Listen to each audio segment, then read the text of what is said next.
আসসালামু আলাইকুম রহমতুল্লাহি ওবারাকাতু। প্রিয় ভাই ও বন্ধুরা, কেমন আছেন? আশা করি সবাই ভালো আছেন।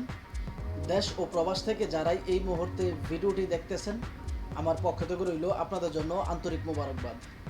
আমি চাই আপনারা ভালো থাকেন, যে দেশেই থাকেন না কেন, যে কাজই করেন না কেন, আপনারা যেন সবসময় ভালো থাকেন। আল্লাহ তাআলা রব্বুল আলামিনের কাছে এই প্রার্থনাই করি, প্রিয় মালিক যেন আমার দেশ এবং প্রবাসের ভাইদেরকে সবসময় সর্বদা ভালো রাখে। তো প্রতিদিনের মতো আজকে আবারও চলে আসলাম নতুন একটা ভিডিও নিয়ে, যে ভিডিওতে থাকবে গুরুত্বপূর্ণ কিছু তথ্য। আশা করি ধৈর্য সহকারে পুরো ভিডিওটি দেখে আপনার মূল্যবান মতামত ভিডিওর কমেন্ট বক্সে লিখে যাবেন। আজকে যাকে নিয়ে ভিডিও করব তার নাম হচ্ছে রোমানা আক্তার। নামটা শুনে আপনারা হয়তো ভাবতেছেন যে আসলে চিত্রনায়িকা রোমানা কিনা। না, আসলে চিত্রনায়িকা রোমানা না, এবং কি চিত্রনায়িকা রোমানার চাইতেও আসলে কম সুন্দর না। চিত্রনায়িকা যে রোমানা আছে তার সাহিত্যও কিন্তু আসলে কম সুন্দর না, যদিও মেয়েটা শ্যামলা সুন্দর, অনেক সুন্দর, কিন্তু অনেক প্রকার হয়। একটু কালো সুন্দর হয়, একেবারে ফর্সা সুন্দর হয়, আবার শ্যামলা সুন্দর হয়। কিন্তু মেয়েটা শ্যামলা সুন্দর, এবং কি তার মায়াবী যে চেহারা, সেই মায়াবী চেহারা দেখলে যে কোনো ছেলে তার প্রেমে পড়ে যাবে। এবং কি মেয়েটার গ্রামের বাড়ি হচ্ছে বগুড়াতে। মেয়েটা আগে বাইং হাউসে জব করছে, এখন সে চাকরিটা নাই, এবং তার বাবা মা আসলে বৃদ্ধ হয়ে গেছে। তার ফ্যামিলিতে রোজগার করার মতো কোনো পুরুষ নাই। তো এই মেয়েটাকে যদি আসলে খুবই দারিদ্র্যের মধ্যে এই ফ্যামিলিটা দিন কাটাইতেছে। আপনারা কোনো ভাই যদি এই মেয়েটাকে বিয়ে করে আসলে তাকে স্ত্রীর স্বীকৃতি দিতে পারেন বা স্ত্রীর মর্যাদা দিয়ে আপনার ঘরে তোলেন, আমি মনে করি যে আসলে আপনার জীবনটা সুন্দর হবে। কেননা একজন ভালো মেয়েই পারে একজন স্বামীর জীবনটা মধুময় করতে। কেননা একটা পুরুষের সবচেয়ে বড় মানসিক শান্তি হচ্ছে তার স্ত্রীর কাছে, এবং তার শখের নারীর কাছে যদি সেই মেয়েটা বা তার স্ত্রীটা ভালো হয়, নামাজি হয়, আল্লাহ তাআলার বিধান মোতাবেক চলে, এমন যদি হয়।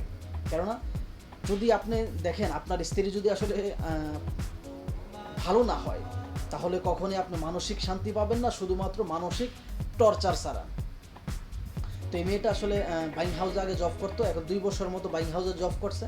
এখন তার চাকরি বাকরি নাই, এবং তার ফ্যামিলিতে ইনকাম করার মতো ইনকাম সোর্স বলতে কোনো পুরুষ নাই। মেয়েটার বাবা মা বৃদ্ধ হয়ে গেছে। এখন যদি কোনো ভাই নিঃস্বার্থভাবে তাকে যৌতুকবিহীন বিয়ে করতে চান, বিয়ে করতে পারেন, সে দেশের ছেলে হোক কিংবা প্রবাসের ছেলে হোক। এবং কি এই মেয়েটা আরও দাবি করতেছে, যারা আসলে একদিন কথা বলে, 2 দিন কথা বলে, 3 দিনের দিনও হাত ধরে ফেলে, মেয়ের হাত ধরে, তারা নাকি লুচ্চা বদমাস। এবং কি যারা 5 বছর 7 বছর প্রেম করছে এক জায়গায় বসে, অথচ গায়ের সাথে গা লাগে না, সেটাই নাকি খাঁটি প্রেম। কিন্তু আমার জানতে ইচ্ছা করে বর্তমান সময়ে আসলে যেই প্রতিবেদন করতেছে, এগুলো আসলে কোন জায়গায় নিয়ে দাঁড় করাইছে বর্তমান সময়ে মানুষদেরকে। তা আপনারা ভিডিওটা একটু খেয়াল করেন, এই সুন্দরী 12 ভাতারি আপুটা কি বলে। আমার নাম রুমানা। আমার দেশের বাড়ি বগুড়া। আজকে আমি এখানে সমস্যার কারণে আমার বাবা নেই, বাবা মারা গেছে। তো এখানে আমার ফ্যামিলি অনেক অসহায়, মানে আমরা অসহায় আর কি, পুরো ফ্যামিলিকে নিয়ে মানে অনেকটাই প্রবলেম আছে। তো এখানে আসছি যে কোনো ভাই অথবা যেই হোক, ভাই হোক আর দাদা হোক আর যেটাই হোক আর কি, যদি আমাকে আমার পাশে দাঁড়ায়, আমাকে যদি সাহায্য সহযোগিতা যদি করে, তো সেরকম যদি ভালো লোক পায় আর কি, অবশ্যই আমি তাকে বিয়ে করবো যদি সে করতে চায়। একটা জিনিস খেয়াল করে দেখবেন যে মানুষ 2 দিনে প্রেম করে মেয়ের হাত ধরে, এটা কিন্তু ঠিক না। কারণ তারা লুচ্ছ বদমাইশ, এটা কথায় আছে। হ্যাঁ। আর যারা দেখবেন 5 বছর প্রেম করে অথচ একসাথে ঘুরে কিন্তু গায়ের সাথে কাজ করে না, কাজও লাগবে না, ঠিক আছে, এটারে বলে খাঁটি প্রেম। এটাকে 2 নম্বর বলে। করি এই 12 ভাতারির মূল্যবান কথাগুলো আপনারা শুনতে পারছেন। দেখেন, আমি 12 ভাতারি এই মেয়েদেরকে আখ্যা দিই, তার কারণ হচ্ছে ভালো মেয়ে কখনো প্রতিবেদনের নামে ডিজিটাল ভিক্ষার সাথে নিজেকে জড়াবে না। যে এই সমস্ত মেয়েগুলো চরিত্রবান, যে আপুগুলো চরিত্রবান, তারা কখনোই এই সমস্ত ভিডিওগুলোর সাথে নিজেকে জড়াবে না।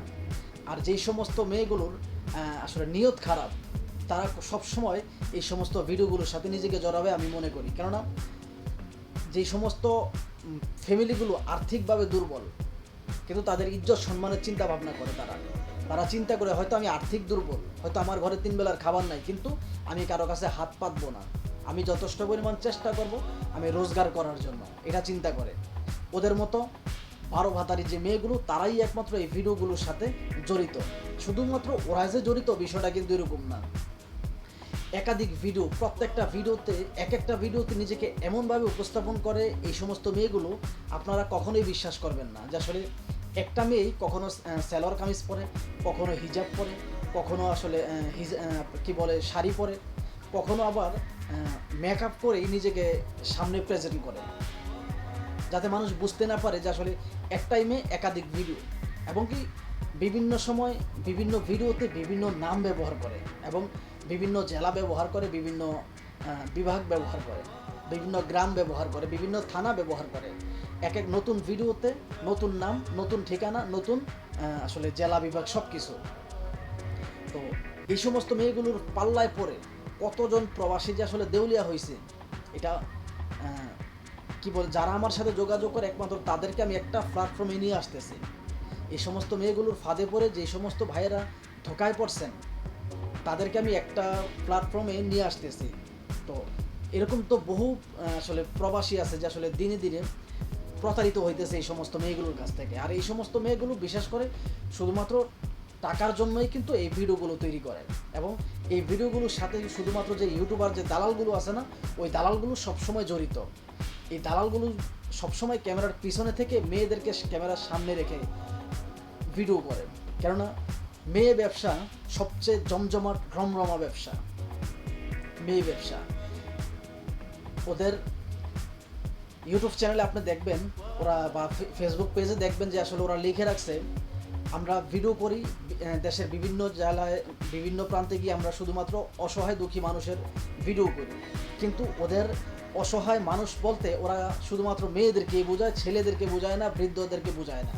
কিন্তু অথচ আমাদের বাংলাদেশের এই 1,48,460 বর্গ কিলোমিটারের মধ্যে বহু পরিবার আছে যারা আসলে টাকার জন্য চিকিৎসা করতে পারে না, টাকার জন্য 3 বেলার ওষুধ ঠিকমতো খাইতে পারে না, টাকার জন্য স্কুলের বেতন দিতে পারে না। এরকম বহু পরিবার আছে, কিন্তু ওরা কিন্তু ওদেরকে সাহায্য করবে না। কেননা ওদেরকে সাহায্য করে কী লাভ? ওইখানে তো আসলে ধান্দা করা যাবে না। এই জন্য ওরা ওদেরকে সাহায্য করবে না, ওদের ভিডিও করবে না। শুধুমাত্র যে সমস্ত সুন্দরী মেয়েগুলো আছে সেই সুন্দরী মেয়েগুলো দিয়েই কিন্তু ভিডিও করে, যাতে বিভিন্ন যে প্রবাসীরা আছেন সেই প্রবাসীরা তো আসলে এত কিছু বুঝে না। ওদের ভিতরে যেরকম প্যাঁচগোছ, প্রবাসীদের ভিতরে কিন্তু এরকম প্যাঁচগোছ নাই।